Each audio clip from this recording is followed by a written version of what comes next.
Hey there, what's up everybody? It's Lance. I'm Jeremy. And we are Hard to Master, where we take a look at games that are hard to master, such as Tinned by IV Games.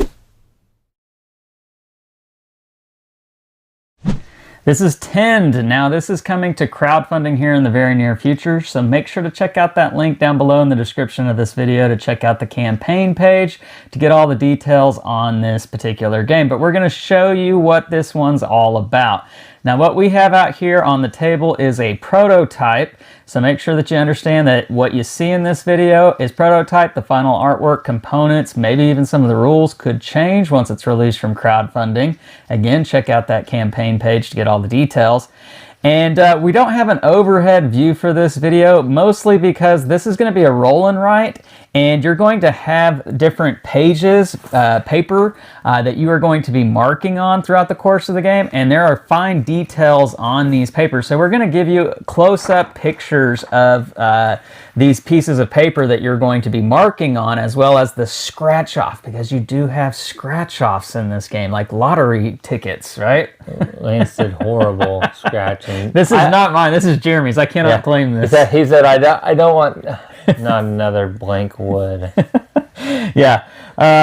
You will be scratching things off with a coin in this game. Lots of cool things going on in this one. And as is the case with IV Games and IV Studios, their games have top-notch components, fantastic things that you're going to be doing in this game. Lots of different blends of mechanics. You're going to be getting cards in this one, doing different actions, using dice that are actually not going to be rolled in this one. You're just going to be flipping them over, keeping track of things. But yeah, Jeremy, why don't you walk them through some of the things that you'll be doing in this game. Obviously, we can't show you all the rules because there are quite a bit of rules to this one. But yeah, what are we doing in this one? So first off, the coin you see here is silver. One thing that I will address is the coins will be more of a goldish, kind of that Mario color coin in that's the planned production. So that is one thing. If you see silver, just know they're going to be changed to match the symbols on the cards, because in this game you're basically trying to do one of 4 actions each turn, and you can chain additional actions or getting items so that you can turn them into things, or if you don't use them immediately, which you will need to do, you can place them into your cargo manifest, which we will talk about. But the 4 main actions are going to be either to chop, to mine, to tend, or to fish. And so you'll have the starting row of cards, which will be out here, and they will tell you what you can choose. Now you're going to be doing 2 of them on your turn, and you're going to be keeping track of that right here on your player sheet. So if I were to mine like this, I would put an M, whereas if I tend or fish. Now there are some times where you can get coins and things, and I just put the symbol of what that is. But generally the 4 main actions are to do those, and you'll see their starter cards here. Starter cards are pretty basic. I have the tend action, I have the fishing action, I have the chopping action, and the mining action. So let's go over what each action might do. Well, if I'm going to mine, well, I'm going to have that scratcher Lance was showing off. And when I mine, I'm going to pick one. Let's get a new one out of the box so I can explain a little better. Yep. This is all marked up, so I can't tell you like the fastest route and everything, but let's get a new one. Any one of those will work. Yeah. So here we go. If we're going to do the mining action, we're going to take that scratcher and we're going to start scratching off one of these areas. Now, if I scratch here, this path actually shows you the fastest way to the bottom. Now, why would you want to get to the bottom? Well, you want to get to the bottom because you're going to unlock the grotto fishing. And I can tell you, I finally did this and got to the grotto fishing, and you can get some really good catch if you fish at the grotto fishing. Now, if I were to scratch it, we'll go ahead and waste one. There's plenty of these in the box. So the plan rule book right now, which is a working rule book, shows 125 pages and scratchers. So as you can see, in a 5 or 6 player game, which it says 1 to 5, but I have extra markers and things, so maybe it's going to be more than that. Again, check this campaign page out and see, exactly what is going to be the final version. But this right here would let me do an extra chop action. Now, I'm Mining doing the basic chopping, or mining action. Yes, mining action with the pickaxe. Now later, I can spend all these items here to get the upgraded pickaxe, which would let me do level 2. And level 2 is going to have better rewards. So, if I did a mining action first, I would then do another one. I could go down the path. I don't have to. I do have to start in the top row and go down or adjacent to where I've scratched. But as you can see, I got a stone. Well, with that stone, I can do a lot of things. I could help build fences. I could, on my sheet over here, I could just save it for metals. And if I could get all the metals completed here, both of these rows, then I can get a badge. Now, if I don't want to do that, I do have this conversion board that I can look at. This conversion board will tell me that stone can convert to either 1 coin, or I could just place it in my cargo by stamping with this nifty pin. You'll see this. Let's see how, I don't know how close it'll be, but right here you can see, maybe not. But there's a pickaxe symbol on this stamper like this, and I would put that somewhere into my cargo area. Now when I put things in my cargo area, the same type of cargo cannot be adjacent. It can line up diagonally like this, but it cannot be adjacent. So you're spending everything as you get it too. So I can't just save it in the cargo to use later. If it's in the cargo, it's in the cargo. You're not getting it back. Now I could use it to, get that, spend it for that coin, and then spend that coin to mark off something else. So this is a true blank and right in that fashion that I'm going to be marking off a ton of stuff. Now, if I don't want to mine, well, I could do the chopping action. Chopping action is done in the woods, and you'll see your normal axe that you're going to have. And so, or hatchet, your hatchet will be right there. Again, I could go this route, or if I wanted to, and there should be a bunch of random variety in these cards. Don't check me the exact amount, but I want to say there was a large amount, and I'll let you look at the campaign to see what the amount, but as in variation in the different scratchers and the different sheets that you're going to be playing on, so people have different things that they're going for. So this right here, I just got a wood. Now if I can find one whenever I'm doing the chop action that has a purple background, that would allow me to mark a level on my chopping track. Now if I found a yellow background area on my mining action, that would let me move up my mining track. I would gain those rewards and then again spend them or save them in the cargo manifest. Now if I don't want to do actions on that scratcher, I do have a couple other main actions. I could fish. Now when I fish at the beginning of the game, I'm going to be using my pond. But again, if I can reach the bottom of the woods, I can find the lake, which gives me different fish. If I fix the broken bridge by spending all of these resources here, that would allow me to do river fishing, which again could have better fish. Now, and then we said the grotto is if you get to the bottom of the mining, you get to the grotto. So when I fish, I'm going to roll 1 black and 1 blue die, and where they line up, so a 4 white, and perfect. I've got a 10 symbol, which is the 6. If you get a 10, you get to pick anyone. So I would do anything from the 4 row. Well, if I have this neighbor card here, because one thing about this game is you're going to have these neighbor cards down here, and if I have the neighbor card, I could use that 4 and get this fish. Now I can give that to my neighbor on the left side if this card's on the left side, or the right side neighbor, or in a 2-player or solo game, just give it to the other person or the discard. But then I'm going to get to mark off 1 space on that side's track, which I need to move this up so you can see this side's track, gaining that bonus. Now, why would you want to do that? Well, you can eventually mark off a big red box if you can get that fully filled up. see, that heart right there would let you do a heart-shaped box.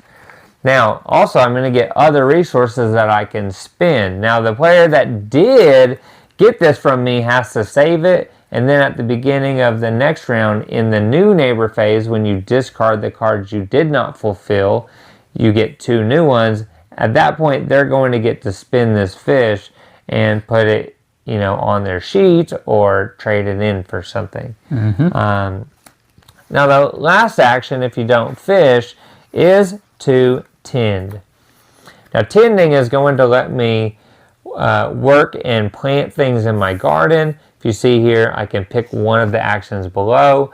I can either plant a crop, and to plant a crop, I have to have a tilled area, which has those squiggly lines. And I would put this die on the 1. Now, when it ticks up at the end of the round, or if I don't want to plant, I can water, and I can water a crop and adjacent ones. So if there's adjacent ones, then I can water that adjacent plants that I have there. Now, these are different. I'll talk about these in a second. But when it gets to the white, I'm going to get that resource. So I'm going to get a pineapple, and again, I can spend it for a coin, or I can place it into my cargo, or there may be a neighbor card that I can give it to the neighbor and get that bonus. So this will continue to tick. So at the end of the round, or if I tend and water it, it goes up to a 3. Now this specific one, it has an X. So when it gets to the X, I'm going to get the resource, but it goes away. Now you can also have, and that's how all the plants are going to be.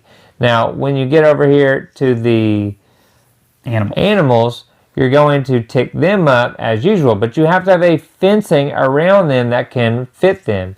This tells you need a 4x4, you need a 3x3, and this is a 2x2 to fit it.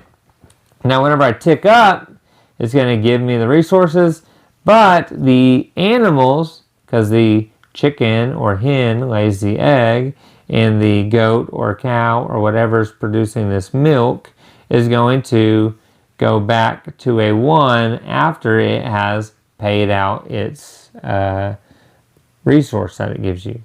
And this milk will give you a ton of space to go ahead and fill in that cargo manifest, or 4 coins. So you're doing that. You can also build trellises, which will let you get the berries. So you can put berries on there and they can provide. And you're trying to do these 4 actions. And there are upgraded actions you're going to get, because in season 1, you're going to have 8 of these green cards with upgraded. You have choices, but not only that, but you also have these conditions. And if you meet this condition, then you get to do the bottom. So I could get a pineapple or whatever fictitious fruit this is. Yeah, they're all a little awkward. This passion fruitish thing. Or I could get an egg. With season 2, you're going to see they get a little bit harder. I need 18 tilled soil. That ain't happening on my farm. Sorry. But it hasn't happened. It hasn't even been close. But if you go full farming, you could probably do that. But I get 3 choices of actions. Now this is a mistake. This should be a single chop action, not the double hatchet. And it will be adjusted in the final version. But if I were to be able to do this, do one of these actions, I have 18 or more tilled soil in my farm, then I get an iron. And then in season 3, you'll see if I do that, then if I have 8 or more social, so 1 is all the way, or between the 2, I have 8 social requests completed. Well, now I get to do that heart, which is to fill up another red. Yeah. So these are going to mix in. You're going to have, currently in the rules, you're going to have 4, you're going to have 8 of these. You're going to have 2 stacks of 4. Underneath them, you're going to have 8 of these, 2 stacks of 4. And then you'll have 6 of these, so 3 under 2 stacks. So, and that will go, and that will trigger the end, because you will score in the, and we'll tell you what you're going to score in just a second. But you'll score your goals in the 5th, 9th, and 12th rounds. hence those different action cards that you're gaining. But you have different goals, and there are a ton of these in the game. And so like this one here, well, for every different color good in my cargo manifest, I'm going to get 6 points for each color. Now there is a max. Obviously there's 5 different colors. There's yellow, which are mining. You have the hearts, which are your neighborly. You have the plants or tending farm. You're going to have the metals, which are purple, which we can talk a little bit more in a second. And then the fishing, which are the blue. The black one is only to mark things you wouldn't stamp. There's not a stamp on the other end. There's just a fatter marker. So I'm not sure where I'm using that, but I haven't had to use that necessarily yet. But you can see Season 2, well, now you're getting 3 points for each one. Well, it's further in the game. You've had more of a chance, so you're obviously going to get less points for that. And if you want a little bit more difficult one, your Season 3s are usually a little bit more difficult. This one can be based on if you're doing the neighbor awards or not. But you get 10 points if you filled up a row. If you filled up both, well, that's 20 points. So, and there's a ton of these in the box that are going to switch up the game as you play. Just like those action cards are going to switch up the game you play, because there are a ton of them, and you're only getting, 6 to 8 of those per game. Now, like we said over here, so I would score those, and that would give me that score. Now, when placing in my manifest, each one of these score sheets will be kind of different, because they may have different things you don't score on the side and you score on the inside. Because you're going to get 1 point for each marked space as long as you don't have that color in there. So this one, I would get 0 for that purple. This one, I would get 0 for that yellow. Now here in the middle, not only am I going to get those, but I'll also get 2 points for each tool, mining tool in this section based on this score sheet. If it could be fish, it could be metals, it could be tended plants and things that you're getting extra scoring for. So that's kind of how you're going to score that. If you fill up a full row, and yes, I did make a mistake and I corrected it with the fish. So just that's why you see 2 colors there, just so you're not confused. But that would let me do this action on the side over here once I fill this up. So this would be mining. If I fill this row up, that's going to let me to chop and so forth. Now, you do have these little programs up here you can spend to get things, and this will let you multiply your badge score. This will let you complete one wild resource for badge purposes. Now, you'll notice this line in between that tells you each one is separate. So if I do 3 wood, well, I get a wood badge. Metal, I don't necessarily get the badge yet. I would do the metal, and based on this conversion chart over here again, let's bring it back out. The red badge, I could just get 3 coins to spend as I choose, or I could place this metal in. So then I put this 2-spot metal in there. Now if I do the bottom row of it also, that's when I get to score the badge, hence the badge scoring at the end. Now if you're playing solo, because I think this is a great game solo, I feel like that's how a lot of roll and writes are. Solo or 2-player, to me, are the easiest, because as you see, you're going to make mistakes, and if you don't catch it, you could get way off track. Or if you're playing with someone and they are still learning the rules or don't understand something correctly, they're going to get way off on a tangent, and it's going to be where you can't really rewind it. So if you're playing solo, currently the rules say that the game is pretty much the same, but once you fulfill a neighbor card, you're going to discard that card, mark the space, and then at the end of the game, you're going to get 3 points for every box that you've marked in your social rewards track. But other than that, it's the same. In a 2-player game, you don't have a left and a right person. The other person is the left and the right person.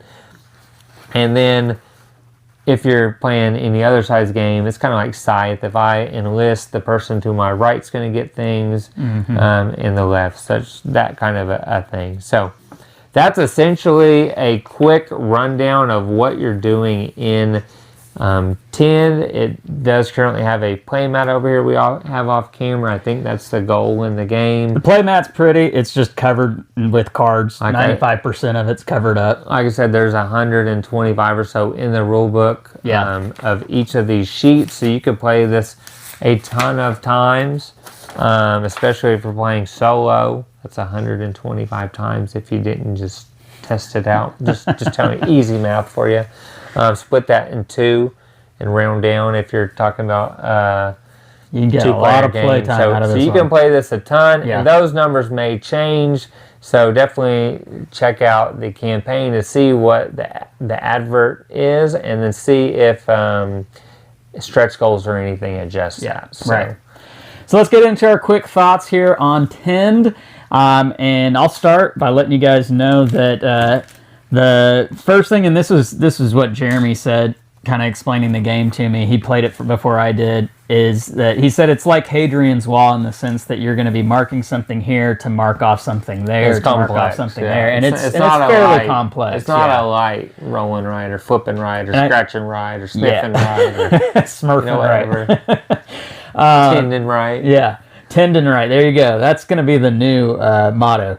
So, and I think Hadrian's Wall is a good comparison to not only the weight of this game, but also the feel of this game in the sense that it is a lot of comboing. It is a lot of marking this off here to mark off that there. And a lot of times it almost feels like you want to play this game several times to get a good feel for that. When I was learning Hadrian's Wall, that was the big thing. Like, playing it one time was not enough. You weren't going to get the ins and outs of the game, and I feel that's the same way with this one. You definitely want to play it multiple times to understand the flow of, I can mark this off here to be able to mark that off over there. And if it's your first time playing it, that might not be an obvious thing to you, but as you play it more, that pattern starts to make sense to you, and you start to get the flow of everything, and you get a better handle. Then you're going to throw in the different goals that you're going for, or the different page setups, and it's just going to shake it up enough for you to feel like, oh, this is a new challenge. This is a new thing for me to figure out, new little puzzle to try to figure out every time you play the game. And I think that's something pretty outstanding about this game, that they have taken that comboing and found a way to kind of reinvigorate it and make it challenging for you every time you play the game. I think that's pretty awesome. Yeah, I think one difference here that's pretty major is you can't keep anything. With Hadrian's Wall, you get workers that you can spend on things, but here you get it, and the longest you can keep anything is if somebody gifted you something, you're forced to keep it until the beginning of the next round. Everything else, you either save it or spend it, but you don't get, once you've saved it, you don't get to reuse it. So that's one major difference in the game. I think that the neighbor passing, kind of like that scythe, you get something if you've enlisted and I do something, right? You do something on the side, but having that choice to give this to somebody, and then they can either save it or spend it or whatever, and I'm getting to move up this track, but they're also getting something. And in solo, you definitely want to do that here and there because it's 3 points per box. You definitely want to.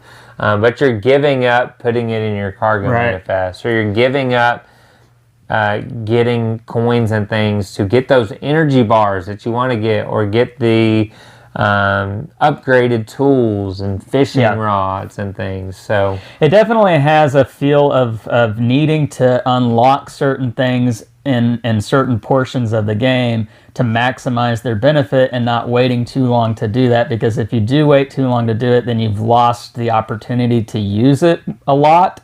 And so timing in this game is so important, and trying to decipher when is the right time to go for this. Is it too late to go for it? Do I need to put my efforts into something else? Like that was a decision that I found myself making often in this game. More often than not, I got that wrong. It is a challenging game to trying to figure out the timing and that comboing flow.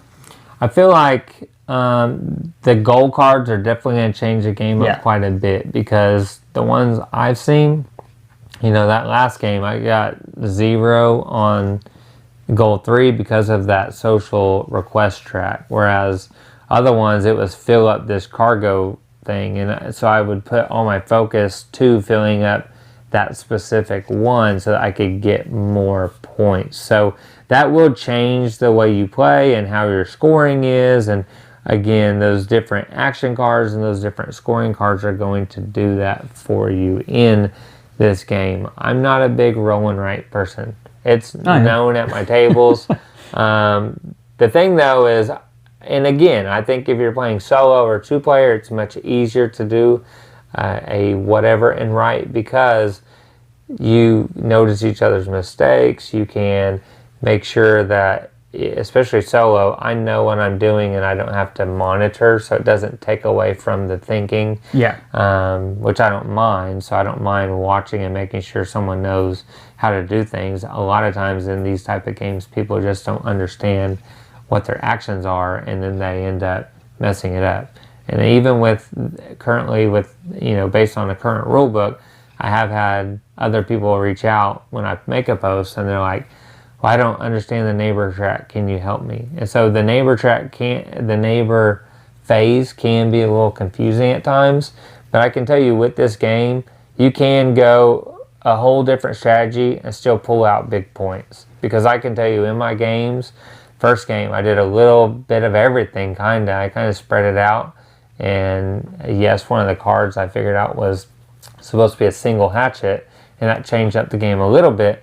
But then the next game, I kind of focused a little bit even more on chopping and fishing, and then just doing a couple other things when I didn't have the options that I wanted, so I could get extra stuff. And so you want to pick two or, a couple of those 4 main actions and really hit them pretty hard and focus so that you can get a synergy. This last game, I went mining hard and farming, and I had barely farmed in the first game. I made 1 trellis and made berries. That was it. I was just making berries. And I even did the berries wrong, because I wasn't giving myself the berry on the 2. I was only giving it when I maxed it out. So I was really hurting myself there when I did that. Now this time, there was another time where we didn't do it until, like with this one, it's easy with the milk, because it only does it once. But when you're doing the eggs, little dice, the egg does it twice also. So you could miss that if you're not paying attention. But I went heavy into farming, building a giant pen, and heavy into mining, and got to the grotto. And the grotto is a really nice place to fish, I will say, because you still have a chance to get the geodes. And we didn't even talk about the geode. If you get a geode, you roll like fishing, but you're probably getting something pretty good. Getting a really nice if you can gem. get this middle section, that's really nice. But I got a ton of these. I never once got a bone, or I got the jelly donut. I never got a bone or the little lava rock.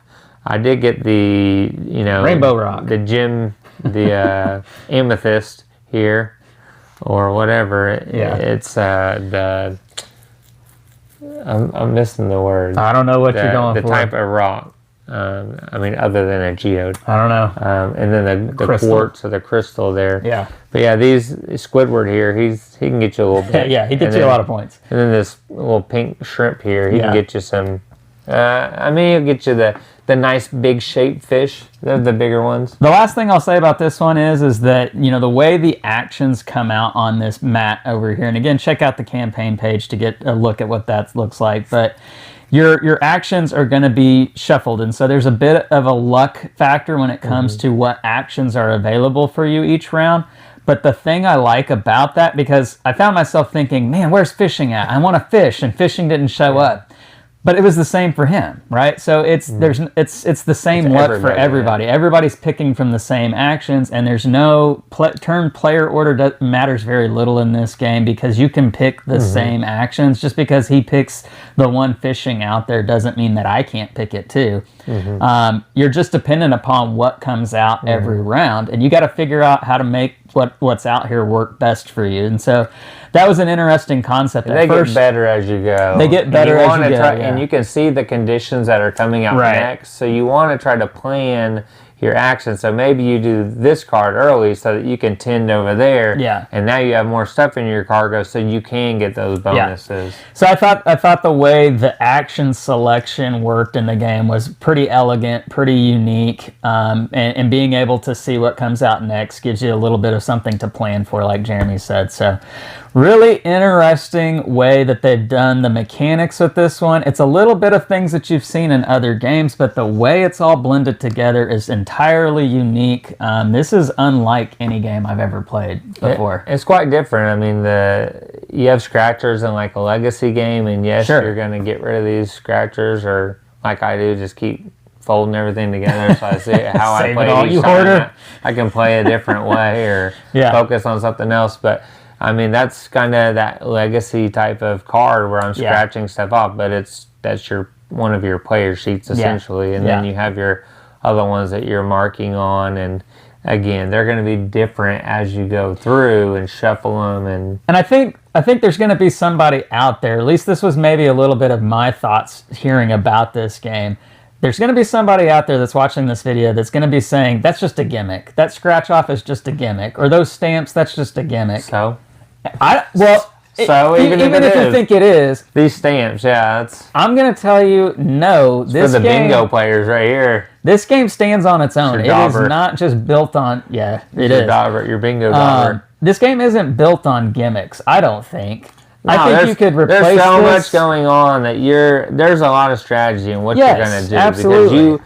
Because if you don't upgrade anything, your actions aren't going to get you to the next level. Right. Unless you have energy bars, and then you're still using them, so you are going to be limited on how many times. Otherwise, I would have chopped more at the end, but I only had 2 energy bars, so there's no reason to really use it to try to chop and get to the lower level. Yeah. So you do have to pick and choose, and you do want to find a synergy on what you're marking off so that you can get a ton of points and fulfill those goals, because those goals and getting things into your... Don't be afraid to put stuff in your cargo manifest, because you need to. Yeah. The more you can put in there, but points. Also finding a way to get those medals and those badges definitely are going to help you to score a lot of points at the end. Yeah.